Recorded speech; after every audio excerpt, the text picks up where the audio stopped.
प्यारे दोस्तों, नमस्कार। आपका बहुत बहुत स्वागत है। आज हम बात करेंगे सर्वाइकल स्पॉन्डिलाइटिस के बारे में। सर्वाइकल स्पॉन्डिलाइटिस का मतलब है age related wear and tear in cervical spine. Spine के अंदर डिजनरेटिव चेंजेस आ जाते हैं या ऑस्टियोआर्थराइटिस हो जाता है। यह है धीरे धीरे डेवलप होता है या एकदम से इसके सिम्टम आ जाते हैं, माइल्ड रूप में या बहुत सीवियरिटी के साथ में। कारण इसके ट्रॉमा हो सकता है और कोई हैवी वर्क करना हो सकता है, ज़्यादा ट्रैवलिंग करना भी इसका कारण होता है। और कुछ लोग जो गर्दन देर तक झुकाकर नीचे करते हैं, नीचे काम करते हैं, तो वह भी एक कारण होता है। टीचर्स में भी इसी वजह से ये ज़्यादातर मिलता है स्पॉन्डिलाइटिस का मामला। डिजनरेटिव ऑस्टियोआर्थराइटिस एक इसका बहुत बड़ा कारण है और सिम्टम्स इसके देख लेते हैं कि ज़्यादातर पेन इसमें होता है और पेन इस नेक रीजन में होता है और यहाँ से शुरू होकर ऊपर टॉप ऑफ हेड पर आता है या माथे तक आ जाता है और आंखों तक भी ये रेडिएट कर जाता है। इसके साथ साथ कंधों में, आर्म्स तक आता है और कलाई और हाथों के उंगलियों तक भी ये दर्द रेडिएट हो जाता है। इसके साथ साथ नेक मसल्स में स्टिफनेस, कड़ापन होता है और गर्दन को घुमाने से दर्द होता है। कभी कभी हाथों के किसी हिस्से में सूनपन भी होता है और चक्कर भी आते हैं। जब एडवांस स्टेज ऑफ सर्वाइकल होती है तो चक्कर भी आते हैं। ज़्यादातर माइग्रेन के केसेस जो कहे जाते हैं, जिसको लोग डॉक्टर्स माइग्रेन डायग्नोस करते हैं, तो वो भी सर्वाइकल के कारण ही होते हैं। ऐसा मैंने बहुत बार पाया है। तो माइग्रेन के केस में मैं सर्वाइकल का ट्रीटमेंट करता हूँ तो उनका माइग्रेन ठीक हो जाता है। डायग्नोसिस के लिए इसके सिम्टम्स इंडिकेट कर देते हैं। इसके अलावा सर्वाइकल स्पाइन का एक्सरे या एमआरआई इसको कंफर्मेशन कर देता है। काफ़ी समय पहले एक लेडीज़ हमारे क्लिनिक में आई और उसको दर्द होता था इधर से लेके और चेहरे तक आता था और उसको फिर डॉक्टर्स ने डेंटिस्ट के पास रेफर किया। डेंटिस्ट ने उसके काफ़ी सारे दांत निकाल दिए, लेकिन दांत निकालने के बाद भी उसकी समस्या हल नहीं, क्योंकि वो रूट कॉज उसका दूर नहीं हो पाया था। कुछ चीज़ें ट्रिगर करती हैं इस पेन को, जिसमें घंटों तक गर्दन झुकाकर काम करना और देर तक नीचे या ऊपर गर्दन झुकाकर काम करना, स्ट्रेन करना, कोई भारी वजन उठाना, कोई चोट लग जाना, नेक इंजरी पुरानी किसी को है तो वह भी इसके लिए योगदान करती है। ट्रीटमेंट में इसके एक्यूप्रेशर काफ़ी इफ़ेक्टिव है। इसके साथ साथ कुछ गर्दन रीजन की स्पेसिफिक एक्सरसाइज होती हैं, वो बहुत बढ़िया काम करती हैं। और अगर एडवांस चेंजेस आ चुके हैं तो ग्लूकोसामाइन नाम का एक कंपोनेंट भी देने की जरूरत पड़ जाती है।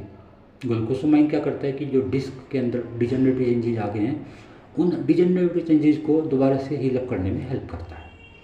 मेडिसिन के साथ में अगर ग्लूकोसामाइन भी दी जाती है तो बहुत बढ़िया रिजल्ट इससे आता है। अब इसके होम्योपैथिक ट्रीटमेंट के बारे में बात करते हैं। काफ़ी सारी मेडिसिन हैं इसमें सर्वाइकल के लिए, बहुत अच्छे रिजल्ट उससे आते हैं। जेलसीमियम देंगे अगर ऑक्सीपिट रीजन में पेन होता है और यहाँ से होकर ऊपर सर में आता है। और इसके साथ साथ ब्रेस्टिंग पेन होता है फोरहेड में और आई बाल्स के अंदर। स्टार्टिंग की एज है और नर्वस सिस्टम पेन माइल्जिया के सिम्टम ज़्यादा हैं तो जेलसीमियम काम करती है। अगर हाथ से सर को दबाने की उसकी इच्छा बहुत ज़्यादा है कि भाई हाथ से सर को दबाने से आराम मिलता है, तो ग्लोनाइन और मैग्म्योर ये मेडिसिन इंडिकेटेड होती है। अगर उसको ऐसा लगता है कि मेरा टॉप ऑफ हेड टुकड़े टुकड़े हो जाएगा, सीवियर पेन उसको होता है, तो वहाँ आर्जेंटम नाइट्रिकम या एसाफेटिडा, बेरेटाकार में भी ये सिम्टम है, ग्रेफाइट्स में और आइरिडियम के अंदर भी ये सिम्टम है।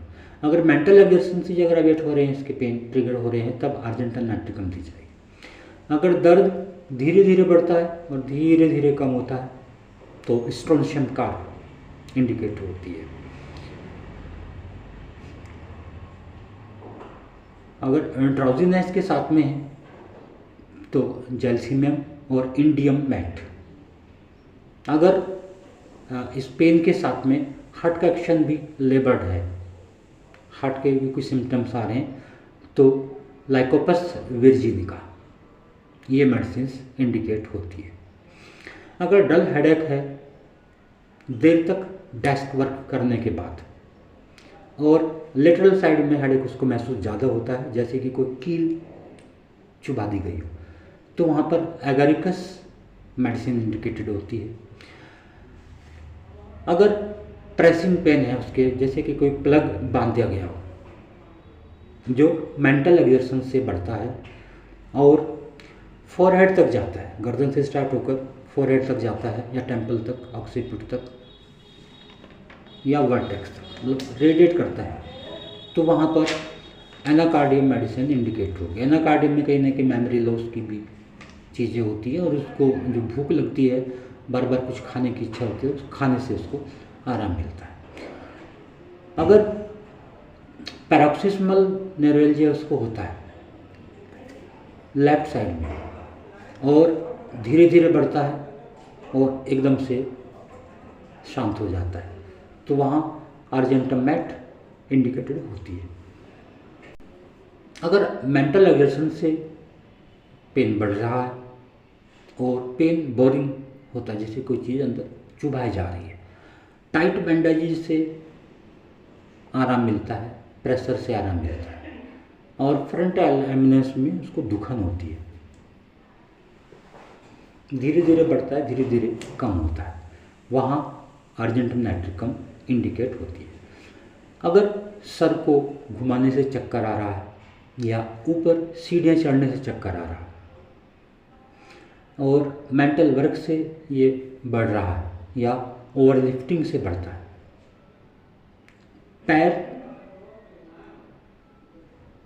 सर में पसीना रहता है और सर उसका गर्म और भारी महसूस होता है, तो कैलकिरा कार्ड दी जाएगी। साथ में उसका जो कॉन्स्टिट्यूशनल है वो भी हम ध्यान में रखेंगे। अगर किसी वाहन में चढ़ने से चक्कर आ रहे हैं या बैठने से चक्कर आ रहे हैं और ऑक्सीपिट रीजन में और नेक रीजन में उसको दर्द ज़्यादा होता है और दर्द उसका पीठ के बल लेटने से बढ़ता है, कैरिज राइडिंग से बढ़ता है और लेटने के बाद उसकी तकलीफ़ें बढ़ जाती हैं, तो वहाँ कैलकुलस मेडिसिन इंडिकेट होगी।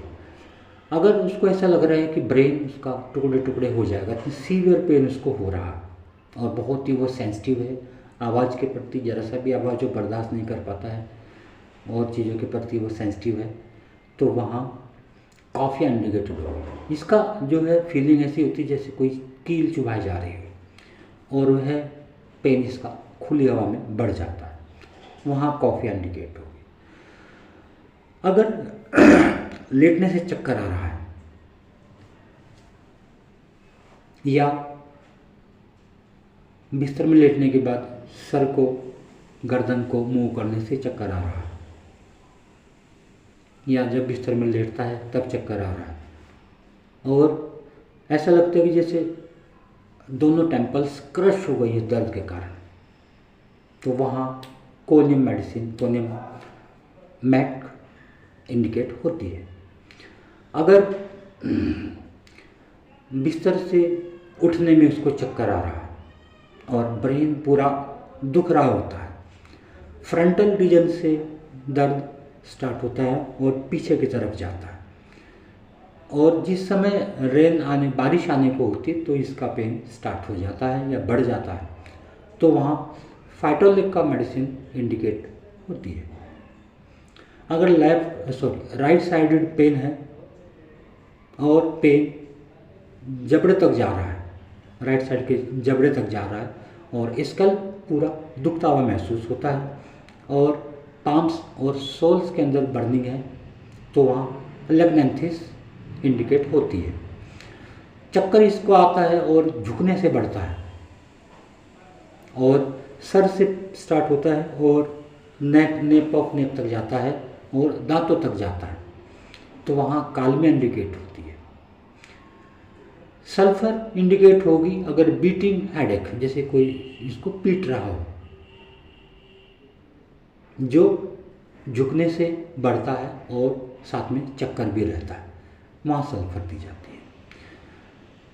अगर कार में जाने से कार के जर्क के बाद में हेडेक उसका हो रहा है, एग्जॉशन से बढ़ता है या हार्ड वर्क से बढ़ता है, और टॉप ऑफ हेड वर्टेक्स के ऊपर वेट और प्रेशर की फीलिंग आती है, तो वहाँ पर मेडोरेनम इंडिकेट होती है और मेडोरेनम बहुत डीपली काम करती है। अगर चक्कर आ रहा है और साथ में मोमेंटरी लॉस ऑफ कॉन्शियसनेस है, फ्रंटल रीजन में ज़्यादा पेन है और उसको ऐसा मन करता है कि सर को किसी हार्ड चीज़ से वो दबाए, प्रेस करे, दीवार से दबाता है या किसी ऐसी कठिन चीज़ से दबाने से उसको आराम मिलता है। गैस्ट्रिक सिम्टम्स उसको हैं, अब बहुत तेज़ मसालेदार खाने से या अल्कोहल पीने से, इस तरह की चीज़ें, या ज़्यादा चाय पीने से उसको ट्रिगर हो रहा है, तो वहाँ पर नक्सोम इंडिकेट होगी। साइली से इंडिकेट होती है अगर चक्कर आता है उसको ऊपर देखने से, और गर्म रखने से, सर को गर्म कपड़ा लपेटने से उसको आराम आता है, या लेफ्ट साइड में लेटने से उसको आराम मिलता है।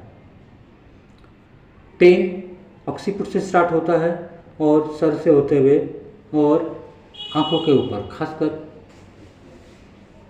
लेफ्ट आई के ऊपर ये सेटल हो जाता है और ग्लेबुलर रीजन में स्वेलिंग मिलती है, तो वहाँ पर साइलिसिया इंडिकेट होती है। तो मित्रों, ये थी कुछ मेडिसिन होम्योपैथी की सर्वाइकल के लिए। तो सर्वाइकल के लिए आप लोग ट्रीटमेंट दीजिए और उसका कॉज ज़रूर ढूंढकर उसको दूर कीजिए, बहुत अच्छे रिजल्ट आते हैं। फिर मिलेंगे, तब तक के लिए धन्यवाद।